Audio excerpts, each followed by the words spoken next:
President में हमने cover क्या क्या करना है, फर्स्ट हम देखेंगे इसका जो इलेक्शन होता है वो कैसे होता है, ठीक है, मतलब क्या क्या मेथड, जैसे प्रोपोर्शनल रिप्रेजेंटेशन सिस्टम क्या है, सिंगल ट्रांसफरेबल वोट सिस्टम क्या है, उसके बाद इसकी क्वालिफिकेशन देखेंगे हम, इसकी ओथ देखेंगे प्रेसिडेंट की, फिर इम्पीचमेंट ऑफ प्रेसिडेंट, उसके बाद डिस्क्रिशनरी एंड वीटो पावर देखेंगे इसकी, उसके बाद ऑर्डिनेंस मेकिंग पावर देखेंगे प्रेसिडेंट की, और एग्जीक्यूटिव पावर ऑफ प्रेसिडेंट। फिर देखेंगे हम कुछ पावर और पोजीशन जो प्रेसिडेंट की होती हैं। उसके बाद हम देखेंगे कि जो कॉन्स्टिट्यूशन मेकर्स थे उनके क्या व्यूज़ थे रिगार्डिंग हिज पावर, और actual function of president on ground. तो ये 10 टॉपिक्स हैं जो हम प्रेसिडेंट के अंडर कवर करेंगे, ठीक है। तो फर्स्ट टॉपिक स्टार्ट करते हैं कि इलेक्शन होते कैसे हैं प्रेसिडेंट के, ठीक है। तो ये हमें पता है कि इनडायरेक्टली इलेक्टेड होता है प्रेसिडेंट, मतलब प्रेसिडेंट के जो इलेक्शन है ये इनडायरेक्टली इलेक्ट किया जाता है। तो इसकी इलेक्शन में पार्टिसिपेट कौन कौन करता है, एक तो जो बोथ हाउसेज हैं उनके जो इलेक्टेड मेंबर्स हैं, मतलब लोकसभा और राज्यसभा के सिर्फ इलेक्टेड मेंबर्स, मतलब इलेक्टेड एमपीज, ठीक है।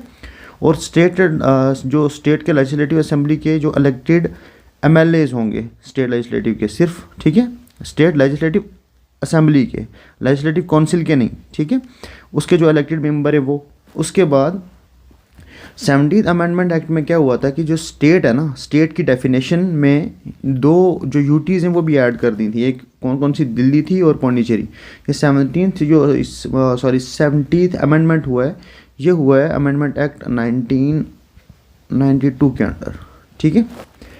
तो इसमें क्या किया इन्होंने, 1997 में यूटी जो दिल्ली और पौंडीचेरी की हैं वो भी पार्टिसिपेट करने लग गई प्रेसिडेंट के इलेक्शन में, ठीक है। तो इनके भी जो इलेक्टेड मेंबर्स हैं वही पार्टिसिपेट करते हैं, ठीक है।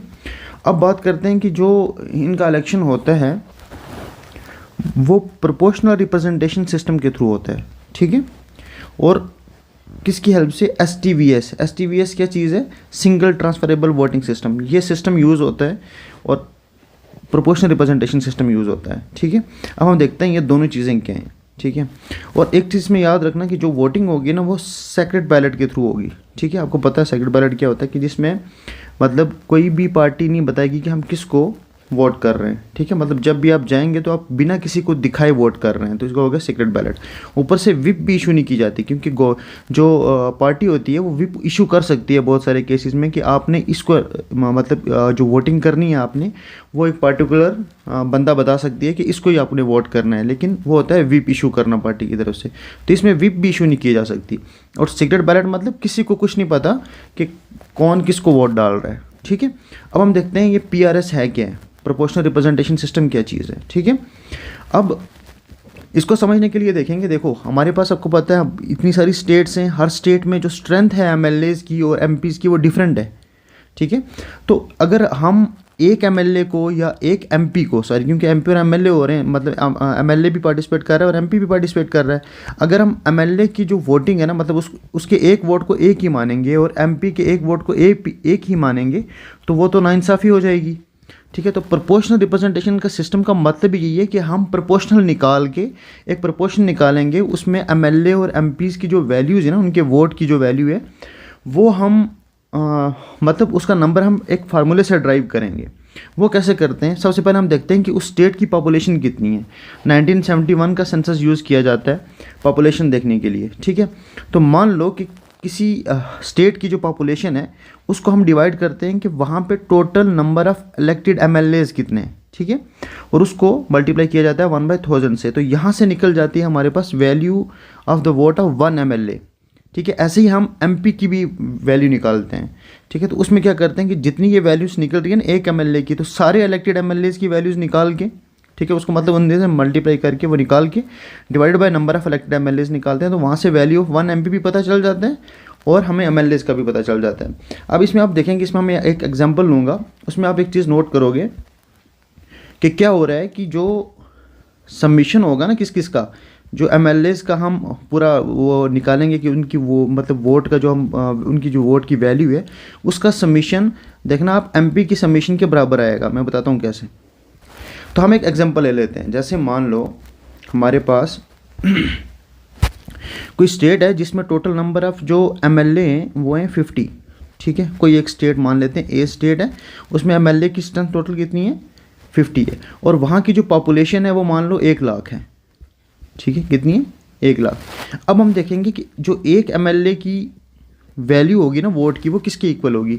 हमने अभी देखा वो किसके इक्वल होती है, population divided by total elected MLAs. ठीक है, तो मैंने बोला टोटल 50 है, पॉपुलेशन इतनी है, मतलब ये आ गया मेरा 1 lakh population divided by total number of elected MLAs आ गया 50 इंटू 1/1000 होता है। ठीक है, तो अगर हम इसको देखेंगे तो पता चल गया हमें कि एक एमएलए जो है उसकी जो वैल्यू है वोट की वो कितनी है, 10 यूनिट मान लो। ठीक है, कितनी है, 10 के बराबर। अब ये 10 नंबर आ गया। ऐसे ही अगर हम देखेंगे किसकी value of the vote of 1 MP, अगर 1 MP की देखेंगे तो पहले हमें देखना पड़ेगा value of the vote of all elected MLAs. तो टोटल इलेक्टेड एमएलएज कितने हैं हमारे, टोटल 50 हैं, तो एक एमएलए की वैल्यू कितनी है, 10, तो टोटल वैल्यू कितनी हो जाएगी, 10 इंटू 50। मुझे उम्मीद आपको समझ आ रहा है। मैं क्या कर रहा हूँ, देखो मैं value of vote of 1 MP निकाल रहा हूँ, उसके लिए मुझे value of vote of all elected MLAs चाहिए। तो एक की 10 है, टोटल 50 हैं, तो 10 इंटू 50 हो गया, upon number of elected MLAs total कितने थे। ठीक है, टोटल इलेक्टेड एमएलएज कितने थे, 50। ठीक है, तो value of vote of 1 MP ये किसके बराबर आई, 10 के। किसके बराबर आई, 10 के। मैंने भी बोला कि जो MP का जो सबमिशन होगा ना वो MLA के सबमिशन के बराबर होगा। आपको अगर ये नहीं समझ आ रहा तो छोड़ो, आपको ये समझ आ गया होगा कि हम वैल्यू जो है ना MLA की जो मतलब हम वोट की वैल्यू निकालते हैं, एक MLA की और एक MP की। ठीक है, अब मान लो यहाँ से किसी स्टेट से, जैसे मैंने बात की कि वहाँ पे टोटल इलेक्टेड MLA 50 थे, तो टोटल MP मान लो वहाँ पे 5 थे। ठीक है, तो जो जब वोटिंग होगी तो वहाँ की जो हर एक MP होगा उसकी वैल्यू कितनी होगी, 10 के बराबर होगी। ठीक है, और हर एक MLA की वैल्यू भी कितनी होगी, 10 के बराबर। ठीक है, अब देखो MLA कितने पार्टिसिपेट कर रहे हैं, 50, MP कितने कर रहे हैं, 5। समझ आ रही है मेरी बात, मैं क्या बोल रहा था? मुझे उम्मीद है समझ आ गया। नहीं आ रहा समझ तो ये याद रख लेना, मतलब ऐसे ये तरीका होता है, इसको बोलते हैं प्रोपोर्शनल रिप्रेजेंटेशन सिस्टम। उसके बाद आ गया STVS। STVS क्या चीज़ है, कहते हैं ये सिंगल ट्रांसफरेबल वोटिंग सिस्टम क्या चीज़ है। ठीक है, इसी को प्रेफरेंशियल वोटिंग सिस्टम भी कहा जाता है। अब इसमें होता क्या है कि मतलब जब वो वोट करने के लिए आ रहे हैं, जो इलेक्टेड मेंबर्स हैं, जब वो वोटिंग करेंगे तो ऐसा नहीं है कि कोई एक बंदे को ही वोट करेंगे, वो प्रेफरेंस देंगे। जैसे मान लो टोटल जो जितने मतलब जितने प्रेसिडेंट की पोस्ट के लिए जितने लोग आए हुए हैं, जैसे मान लो टोटल हैं X, Y और Z, 3 लोग हैं जो प्रेसिडेंट के सीट के लिए इलेक्शन लड़ रहे हैं। ठीक है, अब मान लो यहाँ से बहुत सारे बंदे आ रहे हैं, A, B, C, D, E, मान लो ये 5 बंदे हैं जो इनको वोटिंग करने वाले हैं। ठीक है, हम समझते हैं ये प्रेफरेंशियल वोटिंग सिस्टम या STVS होता क्या है। इसमें होगा क्या, जैसे मान लो जो A आएगा ना जब, तो मान लो इसने फर्स्ट प्रेफरेंस इसको दिया, सेकंड इसको दिया, थर्ड इसको दिया। B आया, इसने भी फर्स्ट इसको दिया, इसको थर्ड दिया और इसको सेकंड दिया। C आया, इसने क्या किया, इसको थर्ड दे दिया, इसको फर्स्ट दिया और इसको सेकंड दिया। D आया, इसने इसको फर्स्ट दिया, इसको सेकंड दिया और इसको थर्ड दिया। और जो E आया, इसने इसको थर्ड दिया, इसको सेकंड दिया और इसको फर्स्ट दिया। अगर ऐसा केस हो रहा है, ठीक है, तो क्या होगा कि जो अगर कोई बंदा, जैसे मान लो वो 50% से ज़्यादा सीट्स ले रहा है, जैसे अगर X की बात करें तो फर्स्ट प्रेफरेंस वाले देखेंगे पहले कि फर्स्ट प्रेफरेंस में कितने हैं। तो फर्स्ट प्रेफरेंस में देखो X वाले को फर्स्ट प्रेफरेंस कितने मिले हैं, 3, Y को 1 ही मिला है और Z को 1 ही मिला है। ठीक है, तो इसका मतलब ये तो जीत गया, लेकिन टोटल कितने थे, 5, तो 3/5 करेंगे तो 50% से ज़्यादा है। तो इसका मतलब X जो है उसको हमने डिक्लेयर कर दिया कि ये प्रेसिडेंट है, अगर ऐसा हो जाए। लेकिन अगर ऐसा केस ना हो, कहने का मतलब कि अगर ये वाली सिचुएशन ना बनी होती कि जिसमें मान लो इसको किसी ने सेकंड नंबर दे रखा था, इसको फर्स्ट दे रखा था और इसको थर्ड। ठीक है, अब इसमें मान लेते हैं यहाँ पे किसी ने इसको सेकंड नंबर दे रखा था, ठीक है, और इसको दे रखा था थर्ड और इसको दे रखा था फर्स्ट।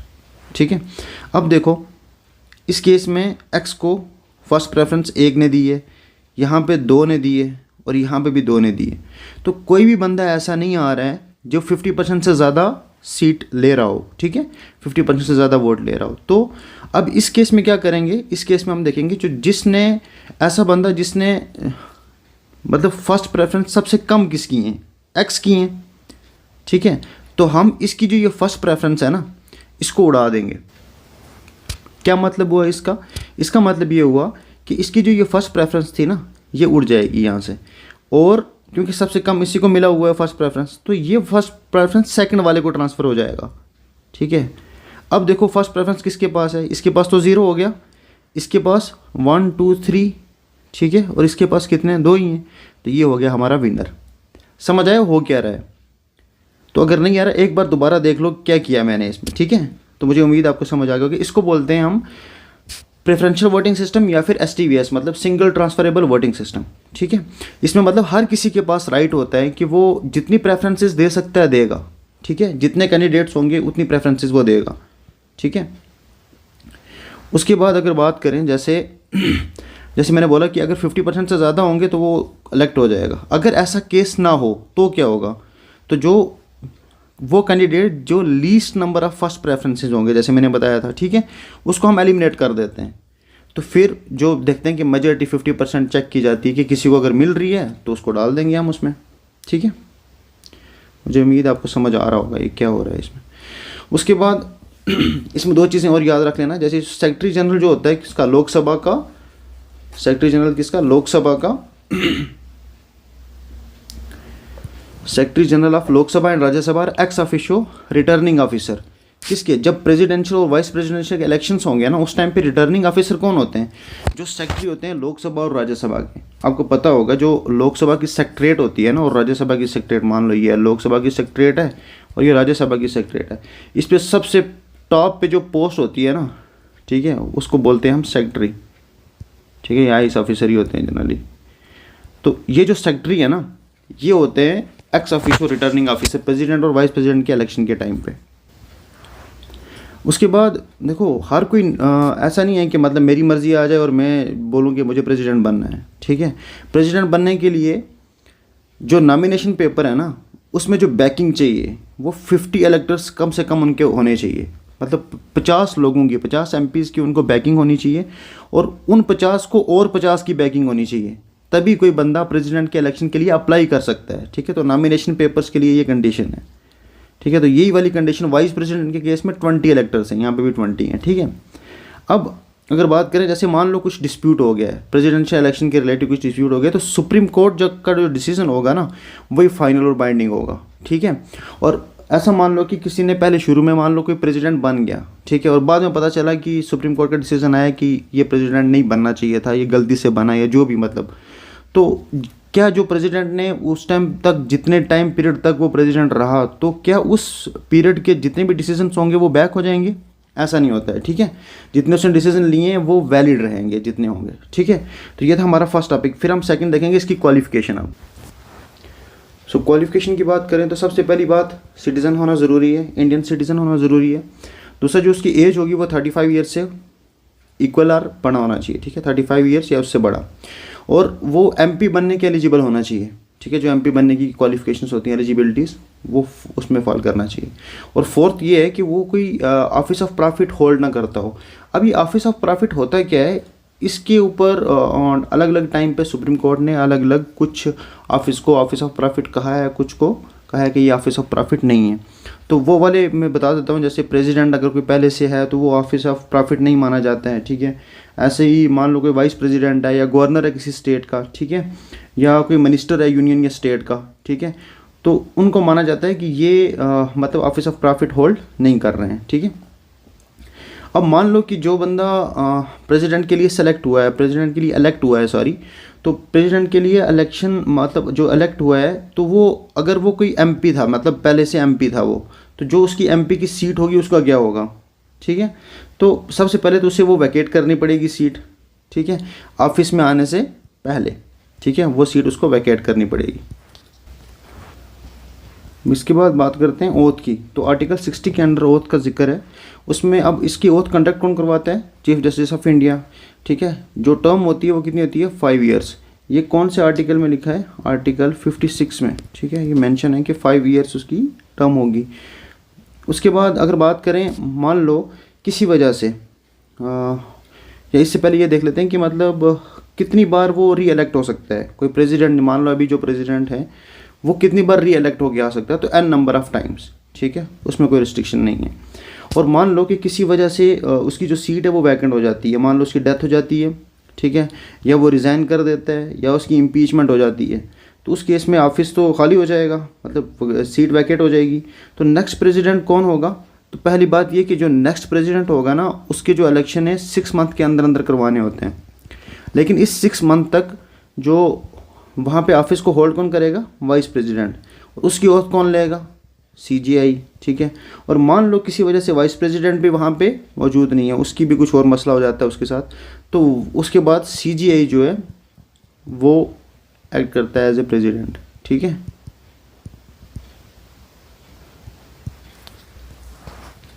तो क्या कभी हिस्ट्री में ऐसा हुआ है कि मतलब कोई सीजीआई प्रेसिडेंट रहा हो? तो हाँ, हुआ है, हिदायतुल्लाह, ठीक है, हिदायतुल्लाह नाम था उनका। फोर्थ टॉपिक था हमारा इम्पीचमेंट का। फोर्थ टॉपिक क्या था? इम्पीचमेंट का। तो इम्पीचमेंट में हम प्रेसिडेंट की इम्पीचमेंट कैसे होती है, तो सबसे पहले उसका ग्राउंड क्या है, मतलब किस बेस पे इम्पीच किया जाता है प्रेसिडेंट को, वो है वायलेशन ऑफ कॉन्स्टिट्यूशन। अब कैसे पता चलेगा कि उसने कॉन्स्टिट्यूशन की वायलेशन की है? ठीक है, कॉन्स्टिट्यूशन में तो ये कहीं पे भी लिखा नहीं है, कहीं पे डिस्क्राइब नहीं है कि उसके कौन से प्रेसिडेंट के कौन से एक्शन को कॉन्स्टिट्यूशन की वायलेशन माना जाएगा। तो ये पूरा का पूरा पॉलिटिकल डिटर्मिनेशन है। अब मतलब पॉलिटिकल कहने के मतलब पार्लियामेंट ही डिसाइड करेगा कि ये वाला action against the violation of, मतलब इसमें कॉन्स्टिट्यूशन की वायलेशन हो रही है या नहीं हो रही, ठीक है। अब जैसे ही इम्पीचमेंट का प्रोसेस स्टार्ट होता है ना, तो इसमें देखो इसका प्रोसेस पूरा होता क्या है। सबसे पहले एक रेजोल्यूशन पास किया जाता है, ठीक है। वो जो रेजोल्यूशन है उसको बैकिंग होनी चाहिए 1/4 of the total membership of the house, ठीक है। मतलब इतने लोग इस रेजोल्यूशन को पास करने चाहिए, और ये रेजोल्यूशन किसी भी हाउस में हो सकता है, राज्यसभा में भी हो सकता है, लोकसभा में भी हो सकता है, ठीक है। मान लो कि लोकसभा में पहले ये रेजोल्यूशन पास हुआ, उसके बाद क्या होता है, 14 डेज़ का नोटिस दिया जाता है उसको, प्रेसिडेंट को, ठीक है। फिर एक मोशन पास होता है जिसमें 2/3 से ज़्यादा होना चाहिए total membership of the house, ठीक है। कहने का मतलब स्पेशल मेजॉरिटी से वो मोशन पास होना चाहिए लोकसभा में, ठीक है। किसका? इम्पीचमेंट का। अब अगर 2/3 की मेजॉरिटी से पास हो गया है वो मोशन, ठीक है, तो उसके बाद मान लो वो लोकसभा में पास हुआ था, तो वो केस ट्रांसफ़र हो जाएगा कहाँ पे? राज्यसभा में। अब राज्यसभा जो है ना, वो एक्ट करेगा एज ए इन्वेस्टिगेटिंग हाउस, ठीक है। अब राज्यसभा जब इन्वेस्टिगेटिंग हाउस की तरह एक्ट कर रहा है, तो वहाँ पे होता क्या है, प्रेसिडेंट के पास ये राइट होता है कि वो खुद को डिफेंड कर सकता है, ठीक है। या तो वो खुद डायरेक्टली डिफेंड करे या किसी और अथॉरिटी के थ्रू खुद को डिफेंड करे, ठीक है। अब ये जो फंक्शन परफॉर्म हो रहा है ना सेकंड हाउस में, मतलब राज्यसभा में, ये देखो ये पॉलिटिकल एक्शन नहीं है। क्यों? क्योंकि उसको डिफेंड करने का हक भी दिया जा रहा है, मतलब उसको जुडिशियल पावर दी जा रही है। कहने का मतलब ऐसा नहीं है कि ये पूरा का पूरा जुडिशियल एक्शन है, ऐसा भी नहीं है कि पूरा का पूरा पॉलिटिकल एक्शन है। अगर ये पॉलिटिकल एक्शन होता तो उसको खुद को रिप्रेजेंट करने का या मतलब खुद को डिफेंड करने का मौका ही ना मिलता। तो इन दोनों के मिलने की वजह से इस एक्शन को कहा जाता है कि जो सेकंड हाउस इम्पीचमेंट में परफॉर्म करता है जो एक्शन, ये क्वासी जुडिशियल एक्शन है, क्वासी जुडिशियल एक्शन है, ठीक है। अब मान लो कि सेकंड हाउस भी क्या करता है, 2/3 of the total membership of the house, ठीक है। मतलब स्पेशल मेजॉरिटी के साथ अगर सेकंड हाउस भी उसकी इम्पीचमेंट को पास कर देता है, ठीक है, तो क्या होगा, प्रेसिडेंट की इम्पीचमेंट हो जाएगी, ठीक है। अब क्या इसके ऊपर जुडिशियल रिव्यू हो सकता है? मतलब मान लो कोई प्रेसिडेंट उसकी इम्पीचमेंट हो गई है, उसके बाद वो चाहता है कि मुझे दोबारा से जुडिशियल रिव्यू, तो जुडिशियल रिव्यू पॉसिबल है, ठीक है। उसके बाद अगर देखें कि जितने डिसीजंस उसने लिए थे इम्पीचमेंट से पहले, ठीक है, तो वो उसकी इम्पीचमेंट के बाद भी ना वो वैलिड ही रहते हैं, ठीक है। अब अगर देखें ना, ये जो इम्पीचमेंट का वर्ड है ना, ये सिर्फ प्रेसिडेंट के लिए यूज़ किया जाता है। जैसे अब सुप्रीम कोर्ट का जज या हाई कोर्ट के जज को, उसको हम बोलेंगे उसका रिमूवल हो रहा है, ठीक है, उसको इम्पीचमेंट नहीं किया जाता, ठीक है। क्योंकि जो रिमूवल है ना, याद रखना, ये बहुत इंपॉर्टेंट चीज़ बता रहा हूँ, जो रिमूवल है ना, ये एग्जीक्यूटिव एक्ट है, एग्जीक्यूटिव एक्शन है, ठीक है। लेकिन जो अगर आप इम्पीचमेंट की बात करेंगे ना, तो देखो ये क्वासी जुडिशियल है या लेजिस्लेटिव एक्ट है, ठीक है। मतलब शुरू में जो स्टार्ट किया जाता है ये लेजिस्लेचर के थ्रू किया जाता है, रिमूवल एग्जीक्यूटिव एक्ट है, ठीक है।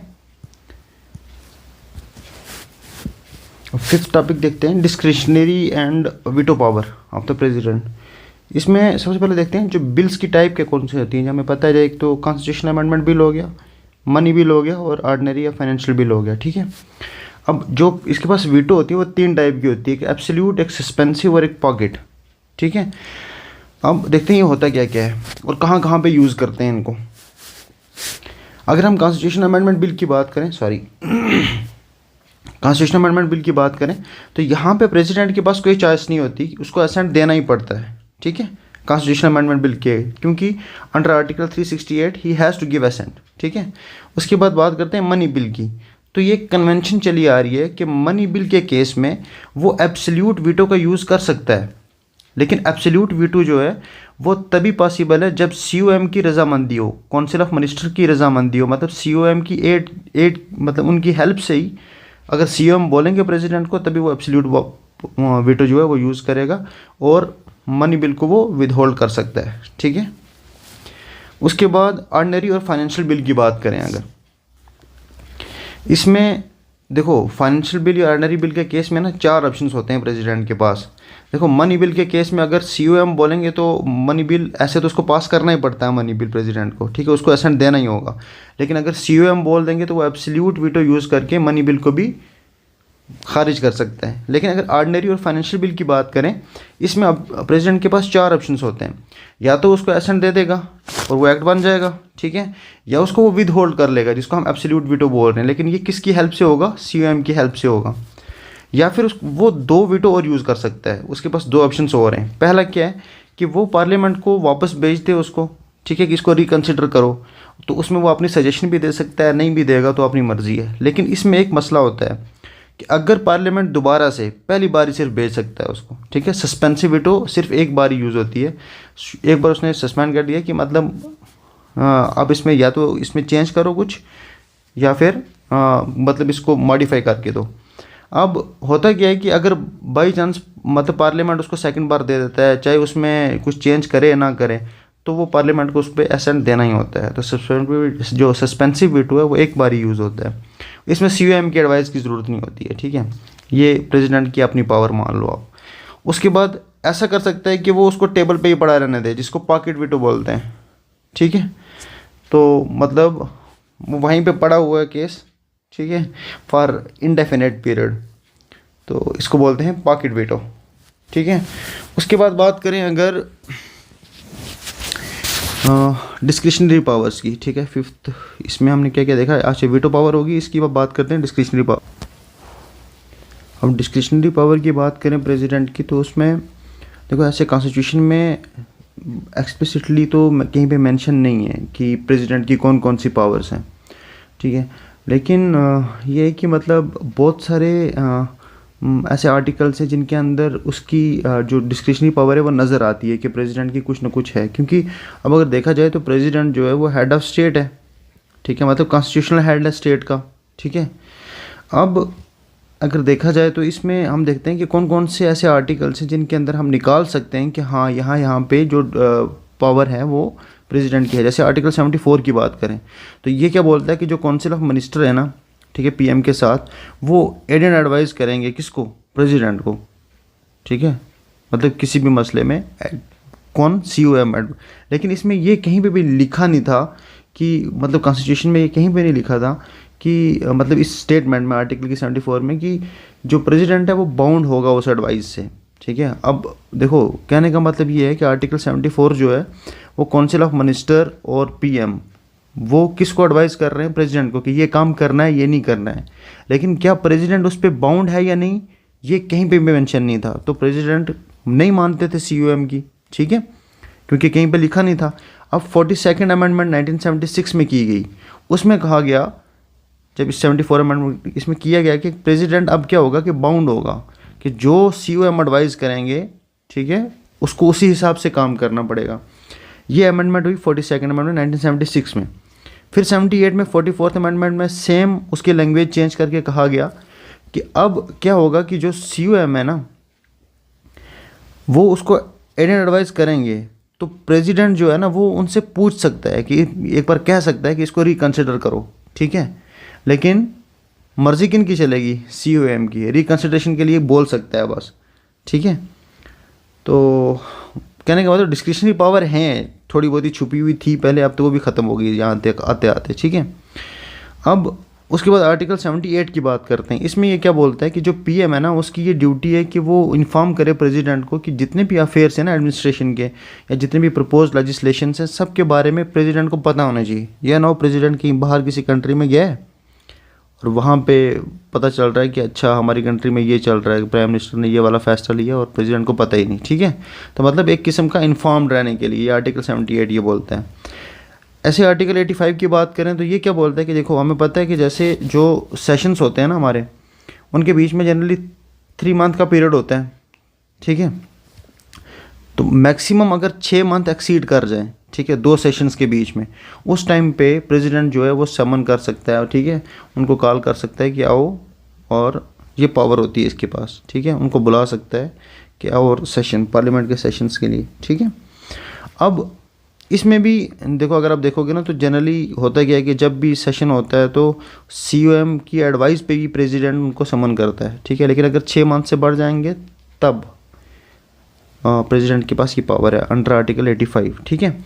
इसी में ये पार्टी भी है कि अगर मतलब ये इसके पास पावर भी है कि जैसे मान लो कोई पार्टी जो है वो मेजॉरिटी में नहीं आ रही, इलेक्शंस हुए, कोई भी मेजॉरिटी पावर, ठीक है, मेजॉरिटी में कोई पावर, कोई पॉलिटिकल पार्टी मेजॉरिटी नहीं ले रही, तो उस केस में क्या होगा, प्रेसिडेंट किसी भी पॉलिटिकल पार्टी के जो लीडर होगा ना उसको बुला सकता है, ठीक है, कि आप गवर्नमेंट फॉर्म करो, ठीक है। अब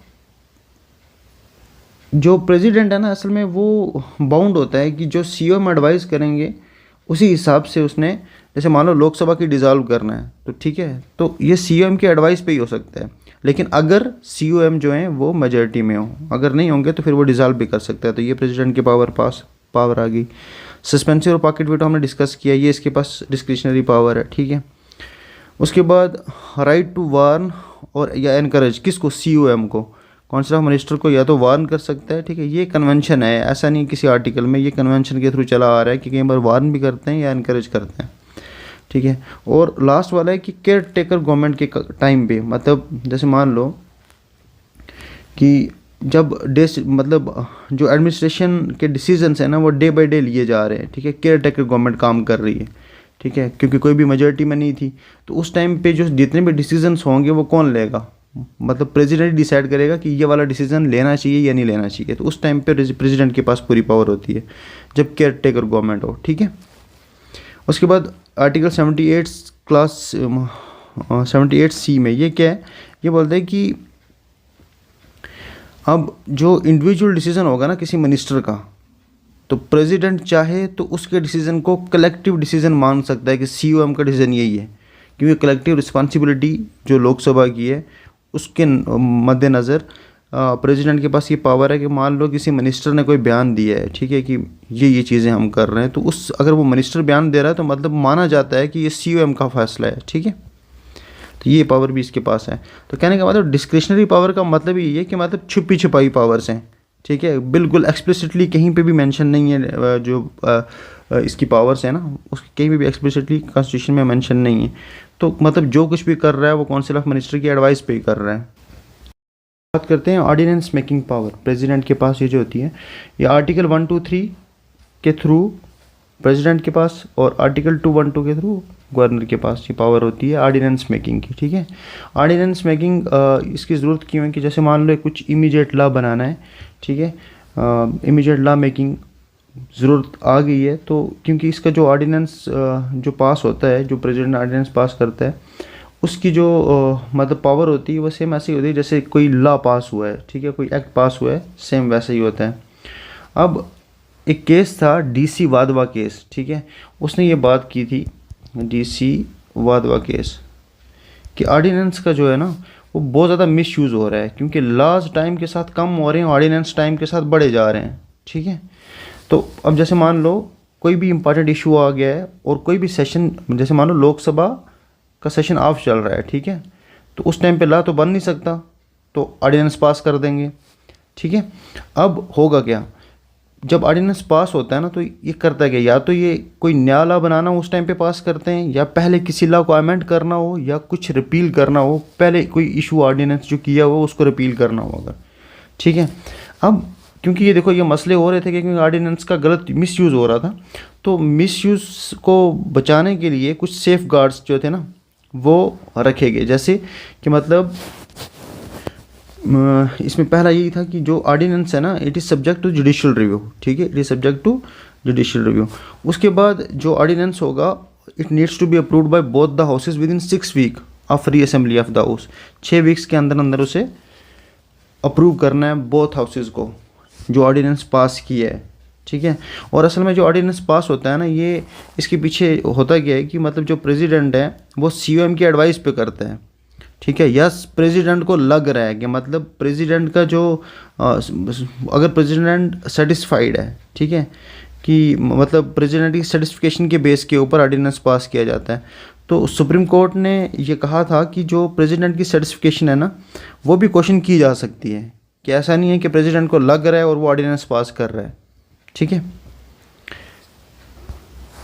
अब लास्ट में बात करते हैं कि इसकी एग्जीक्यूटिव पावर्स, मिलिट्री पावर्स वगैरह, मतलब इसके पास जो पावर्स होती हैं प्रेसिडेंट के पास वो कौन कौन सी हैं। आर्टिकल 53 बताता है कि जितने भी एग्जीक्यूटिव फंक्शंस हैं सारे के सारे प्रेसिडेंट के नेम पे ही लिए जाएंगे। ठीक है, तो एग्जीक्यूटिव पावर में ये आ गया। मिलिट्री पावर में क्या है कि वार या पीस डिक्लेयर करना हो कौन करेगा, प्रेसिडेंट। ठीक है, supreme commander of the arm force है तो मिलिट्री पावर में ये भी आ गया। उसके बाद इमरजेंसी पावर में बताया नेशनल इमरजेंसी या फिर फाइनेंशियल इमरजेंसी या फिर प्रेसिडेंट रूल वगैरह लगाना हो तो इमरजेंसी पावर इसके पास है प्रेसिडेंट के पास। उसके बाद आ गया लेजिस्लेटिव पावर।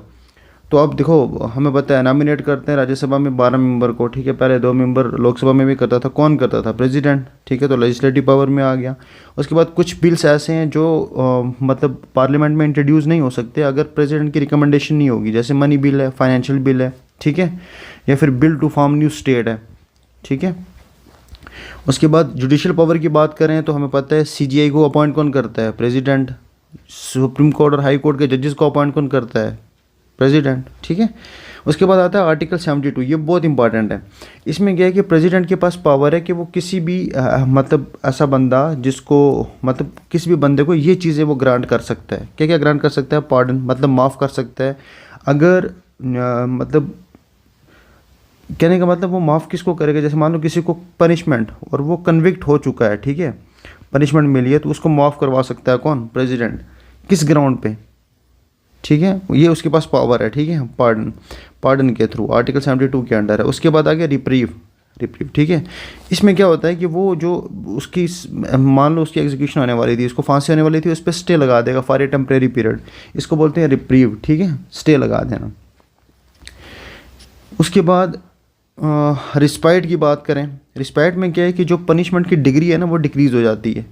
ठीक है, और रिमिशन में मतलब इसके पास ये पावर भी है कि पनिशमेंट को, डिग्री का मतलब ये हो गया कि मतलब हाई पनिशमेंट से लोअर पनिशमेंट पे चेंज करवा सकता है। रिमिशन का मतलब हो गया कि अगर किसी बंदे का गुड कंडक्ट है उस बेस के ऊपर उसकी पनिशमेंट जो है वो डिक्रीज़ करवा दे, उसकी लेंथ डिक्रीज़ करवा दे, जैसे 5 साल की जगह 2 साल 1 साल, इसको बोलते हैं रेमिशन। उसके बाद कम्यूटेशन का मतलब है कि वो सब्स्टिट्यूशन कर दे, मतलब पहले किसी और फॉर्म की पनिशमेंट थी तो प्रेसिडेंट चाहे तो वो किसी और फॉर्म की पनिशमेंट उसको दे सकता है। ठीक है, कुछ हल्की टाइप की, तो ये आ गया कम्यूटेशन, रेमिशन, रिस्पाइट, रिप्राइव और पार्डन। ये होता है आर्टिकल 72 के अंडर जुडिशियल पावर्स में प्रेसिडेंट की। ठीक है, तो हमने ओवरऑल सारे के सारे टॉपिक्स कवर किए हैं, जैसे प्रेसिडेंट में सारे ऑलमोस्ट कवर हो गए हमारे। ठीक है, तो प्रेसिडेंट में और कोई क्वेश्चन होगा तो आप कमेंट में पूछ सकते हैं मेरे से, मैं कोशिश करूँगा आंसर देने की। Thank you so much.